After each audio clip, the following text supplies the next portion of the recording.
ઈતળી એના કંટ્રોલ માટેની કામગીરી સઘન રીતે હાથ ધરવામાં આવી છે। જે આપણે જુનાગઢ જિલ્લામાં જોઈએ તો કુલ 89 જેટલા વિસ્તાર એવા છે કે જે જંગલ વિસ્તારની આજુબાજુના એરિયામાં આવે છે। એ પૈકી 88 એવા વિસ્તાર છે કે જ્યાં પશુપાલન અત્યારે થઈ રહ્યું છે।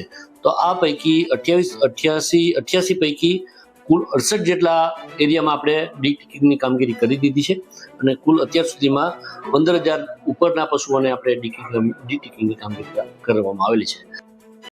ઈતળી એના કંટ્રોલ માટેની કામગીરી સઘન રીતે હાથ ધરવામાં આવી છે।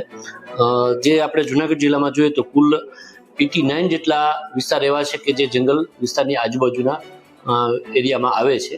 એ પૈકી 88 એવા વિસ્તાર છે કે જ્યાં પશુપાલન અત્યારે થઈ રહ્યું છે। તો આ પૈકી 88 પૈકી કુલ 68 જેટલા એરિયામાં આપણે ડીટિકિંગની કામગીરી કરી દીધી છે અને કુલ અત્યાર સુધીમાં 15,000 ઉપરના પશુઓને આપણે ડીટિકિંગની કામગીરી કરવામાં આવેલી છે।